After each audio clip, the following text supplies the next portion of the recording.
அமுதே தமிழே அழகிய மொழியே எனதுயிரே. அமுதே தமிழே அலைவரிசை நண்பர்களுக்கு வணக்கம்.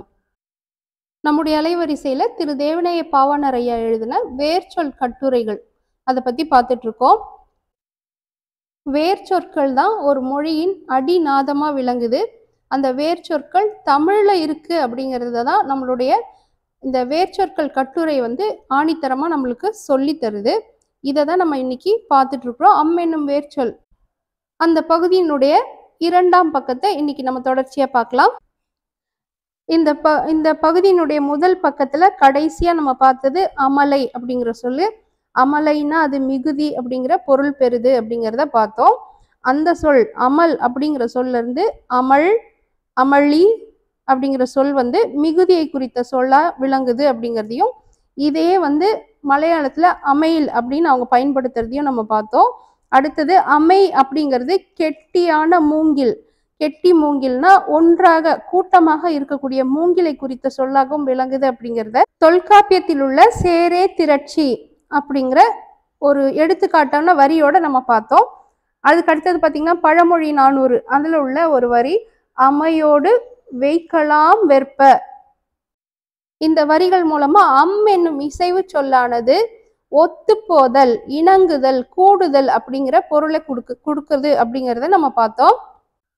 இதன் தொடர்ச்சியா இன்னைக்கு 2ஆம் பக்கத்துல உள்ளதை பார்ப்போம் வாங்க. அமலை அப்படிங்கிற சொல் மலையாளத்துல ஆமா அப்படிங்கிறதாகவும் பயன்படுது. இது என்னத்துக்கு ஒப்பா இருக்கு அப்படின்னு பாத்தீங்கன்னா படைமறவர் திரண்டு ஆர வாரி தாடும் ஆட்டம். ஆரவாரம் அப்படிங்கிற சொல்லுக்கு இணையான அமலைங்கிறது உருவாகி நிக்குது அப்படிங்கிறத சொல்லியிருக்காரு. அமளி அப்படிங்கிறது ஆரவாரம் என்னும் பொருளும் இந்த இடத்துல பெறுது.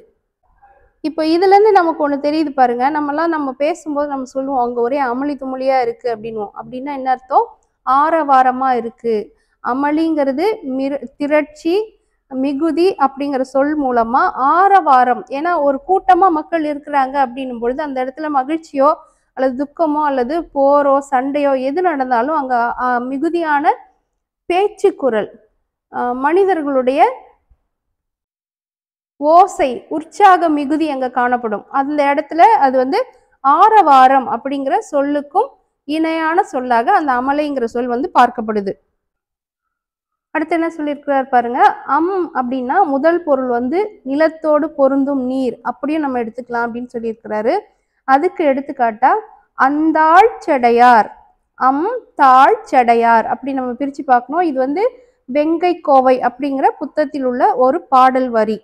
அடுத்தது செம்புல பெயநீர் போல அன்புடை நெஞ்சம் தாங்கலந்தனவே, குறுந்தொகையில் உள்ள ஒரு பாடல் வரி அது. அடுத்தது என்ன சொல்லியிருக்கிறாரு பாருங்க.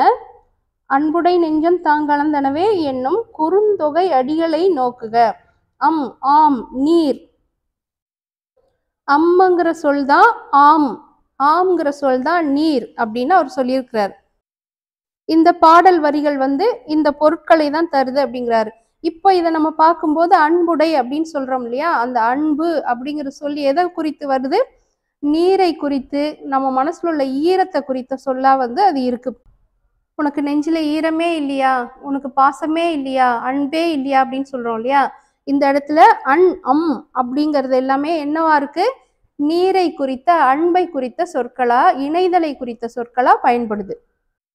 அன்புங்கிற சொல்ல நம்ம எல்லாரும் பயன்படுத்துறோம். ஆனா ஏன் அது அன்புன்னு என்னைக்காவது சிந்திச்சு பார்த்துருக்கோமா? இப்ப தெரியுது பாருங்க. அம்முங்கிற சொல் நீர், ஈரம் குறித்த சொல். அதை தான் நம்மளுடைய தமிழர்கள் அன்பு, அன்பு அப்படின்னு சொல்லி பயன்படுத்துறாங்க. அடுத்தது பாருங்க ஆமிழி அணிமலை. இது கலித்தொகையில உள்ள ஒரு பாடல் வரி. இந்த இடத்துல ஆமி அப்படிங்கிறது ஆம் அப்படிங்கிறது நீரை குறித்த சொல்லா பயன்படுது அப்படிங்கிறத மேற்கோள் காட்டியிருக்கிறாரு. அடுத்தது பூமரும் தேன்பட்டு புனகு சவ்வாது ஆம் அழன் மற்று. இது நீதி வெண்பால வரக்கூடிய ஒரு பாடல் வரி. இந்த இடத்துலயும் ஆம் அப்படிங்கிறது நீரை குறித்த சொல்லா பயன்பட்டிருக்கு அப்படிங்கிறத சொல்றாரு. அம்பு அப்படிங்கிறது நீருக்கு இணையான சொல்லா பயன்பட்டிருக்கு அப்படிங்கிறதுக்கு தான் மேற்கோள் காட்டி நம்மளுக்கு சொல்லி கொடுத்துருக்கிறாரு. இதே தான் சமஸ்கிருதத்துல அப் அப்படின்னு பயன்படுறத இங்க மேற்கோள் காட்டியிருக்கிறாரு. அடுத்தது மலையாளத்துல பாருங்க, அம்பு அப்படிங்கிற சொல் மலையாளத்திலயும் உண்டு அப்படின்னு சொல்லியிருக்கிறாரு. அடுத்ததா பாருங்க, அம்மம் அப்படிங்கிற சொல்லுக்கு முன்னாடி நம்ம பார்த்தது நிலத்தோடு பொருந்தும் நீர் அப்படின்னு சொல்லி பார்த்தோம். ரெண்டாவது அப்படிங்கிற சொல்லுக்கு அழகு அப்படின்னு ஒரு பொருள் இருக்கிறத இந்த இடத்துல சொல்லியிருக்கிறாரு. வாங்க அது என்னன்னு பார்ப்போம். இதுக்கான எடுத்துக்காட்டு பாருங்க, திருவாசகத்துல இருந்து ஒரு வரி கொடுத்திருக்கிறாரு. கிஞ்சுகவா அஞ்சுகமே. இதுல வரக்கூடிய அஞ்சுகம் அப்படிங்கிறது சுகம். இந்த வரியில நமக்கு ரெண்டு விஷயம் தெரியுது பாருங்க. அம்முங்கிறது அழகை குறித்த சொல்லா இங்க பயன்படுது. ரெண்டாவது சுகம் அப்படிங்கிறது தமிழ் சொல் கிடையாது, சமஸ்கிருதம் அப்படின்னு சொல்லுவாங்க. ஆனா சுகம்ங்கிற சொல்லு அழகா நம்மளுடைய திருவாசகத்திலேயே பயன்படுத்தி இருக்கிறாங்க. ஆக அதுவும் ஒரு தமிழ் சொல் தான் அப்படிங்கிறதுக்கு இது ஒரு நல்ல எடுத்துக்காட்டா ஆயிடுது. இதுல இருந்து நமக்கு இன்னொரு செய்தியும் புலப்படுது பாருங்க. அஞ்சு அப்படிங்கிற பெயர் மலையாளத்துல இன்றளவும் ஒரு பெரும்பாலும் அவங்க வைக்கக்கூடிய பெயர்கள்ல ஒண்ணா இருக்கு.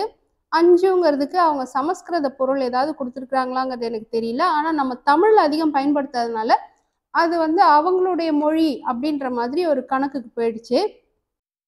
ஆனா நம்மளுடைய திருவாசகம் இதுக்கு அழகா நம்மளுக்கு ஒரு எடுத்துக்காட்டு கொடுத்துருக்கு பாருங்க. அஞ்சு அன்பு அப்படிங்கிறது. அப்ப அஞ்சு அப்படிங்கிற பெயர் அன்பை குறித்த சொல். நம்ம அஞ்சு அப்படிங்கிறது அச்சம், அஞ்சாமை அப்படின்னு தான் நம்ம பொதுவா பயன்படுத்திட்டு இருக்கிறோம். இதுல இருந்து நமக்கு என்ன தோணும்னா, அஞ்சாமைனா நம்ம பயப்படாத ஒரு குணம் அப்படின்ற ஒரு பொருளை மட்டும் தான் நம்ம பயன்படுத்திட்டு இருக்கோம். ஆனா அஞ்சு என்பது அன்பை குறித்த சொல்லா இருக்கும் பொழுது, அஞ்சாமை என்பது அன்பு இல்லாத ஒரு குணத்தை குறித்த சொல்லா நம்ம எடுத்துக்கலாம் அப்படிங்கிற பொருளும் இந்த மூலமா நமக்கு கிடைக்குது. அம்முங்கிறதுல இருந்து அம்மை அப்படிங்கிறது வந்திருக்கு அப்படின்னு சொல்லியிருக்கிறாரு. அம்மைன்னா அழகு அப்படின்னு பொருள்படும்னு சொல்லியிருக்கிறாரு. இப்போ இதுல இருந்து நமக்கு ஒண்ணு தெரியுது பாருங்க. அப்படிங்கிற சொல்லுல இருந்து தான் அம்மா, அம்மை, அம்மா அப்படின்லாம் நம்ம சொல்றோம். அப்போ அம்மானா அழகுன்னு மட்டும் பொருள் கிடையாது. அம்மானா அன்பு. அந்த அன்பு அப்படிங்கிறதுக்கு நெருக்கமாக இருக்கக்கூடியவள் அப்படிங்கிறதுக்காக தான் அம்மா அப்படிங்கிற சொல் பிறந்திருக்கு. இதெல்லாம் நம்ம பார்க்கும்போது ஒரு சொல்லுல இருந்து ஒரு சொல் எப்படி தொடர்புடையதா இருக்கு அப்படிங்கிறத நம்ம ஆழமா நம்ம சிந்திக்க சிந்திக்க என்ன ஆகும், தமிழ் மொழியினுடைய ஆழம் தெரியறது மட்டும் இல்லாம பிற மொழியில தமிழ் சொற்கள் எப்படி பங்கு கொடுத்திருக்கு அப்படிங்கிறதையும் நம்ம பார்க்க முடியும், தெரிஞ்சுக்க முடியும். அடுத்ததா என்ன குறிப்பிட்டிருக்கிறாங்க பாருங்க. ஆம்னா அழகு அப்படிங்கிறத பார்த்தோம். ஆம்பர் குடவர் மகளோ அப்படின்னு சீவக சிந்தாமணியில உள்ள ஒரு பாடல் வரியை இங்க மேற்கோள் காட்டியிருக்கிறாரு. ஆம்பர் குடவர் மகளோ. ஆம்பல் அப்படின்னா நம்ம அள்ளி மலரை ஆம்பல்னு நம்ம குறிப்பிடுவோம். ஏன் அப்படின்னு பார்த்தீங்கன்னா, ஆம்னா நீரை குறித்த சொல் அப்படிங்கிறது இந்த மேற்கோள்கள் மூலமா நம்ம தெரிஞ்சுக்கிட்ட விஷயம். இப்போ ஆம்பு அல், ஆம்பல் அப்படின்னா இரவில் மலரக்கூடிய நீர் தாவரம் அப்படிங்கிறதுக்கு தான் ஆம்பல்ங்கிற பெயரை குறிப்பிட்டிருக்கிறாங்க அப்படிங்கிறதையும் இந்த இடத்துல நம்ம புரிஞ்சுக்க முடியுது. அதான் கீழே அதோடைய விளக்கமா அவர் கொடுத்திருக்கிறார் பாருங்க. நீரால் வளம் ஏற்படுவதால் அழகு தோன்றும். நீர் என்ன ஆக்குது? அழகை உண்டாக்குது. இதுதான் அவர் இந்த இடத்துல நமக்கு சொல்லியிருக்கிறார். நீரின் மூலம் அழகு என்னும் பொருளும் கிடைக்கிறது. மீதம் உள்ளது எல்லாத்தையும் அடுத்த பகுதியில நம்ம பார்ப்போம். இப்போ இன்னைக்கு நம்ம பார்த்ததுல இருந்தே நமக்கு ஒரு விஷயம் தெரியுது பாருங்க. அப்படின்னு தொடங்கக்கூடிய பெயர் சொற்கள் எல்லாமே நமக்கு நெருக்கமானது, அன்பானது, நீரை ஒத்தது அப்படிங்கிற பெயர் சொற்களாவே அமைஞ்சிருக்கு அப்படிங்கிறத பாருங்க. அம்மா அப்படின்னு நம்ம பேசுறோம் இல்லையா, அது எவ்வளவு இணக்கமான, அன்பான அப்படிங்கிற பொருளை கொண்டு இருக்கு அப்படிங்கிறத நம்மளுடைய வேர்ச்சொல் எவ்வளவு அழகா தெளிவா நம்மளுக்கு சொல்லுது பாருங்க.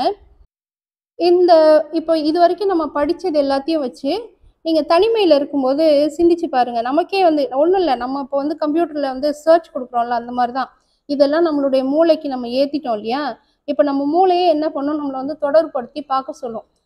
அப்படின்னு தொடங்கக்கூடிய வார்த்தைகள் தமிழ்ல மட்டும் இல்லாது பிற மொழி, ஆங்கிலம் ஆகட்டும், மலையாளம் ஆகட்டும், கன்னடம் ஆகட்டும், அப்புறம் ஹிந்தி ஆகட்டும், சமஸ்கிருதம் ஆகட்டும், அம்முன்னு தொடங்கக்கூடிய சொற்கள் எல்லாமே தன்னைத்தானா நமக்கு வந்து அப்படியே கோர்வையா வந்து நிற்கும். நீங்க அதை உணர்ந்து பாருங்க, தெரியும். இதுதான் இன்றைய காலகட்டத்துல நமக்கு தேவையான படிப்பினை, மிக முக்கியமான படிப்பினை. பிள்ளைகள் தெரிந்து கொள்ள வேண்டிய மிக மிக முக்கியமான ஒரு படிப்பினை இது. தமிழின் சிறப்பு இனி நம் கையில், தமிழ் ஓங்குவது இனி நம் கையில். வாழ்க தமிழ். அடுத்த பதிவில் சந்திப்போம். நன்றி.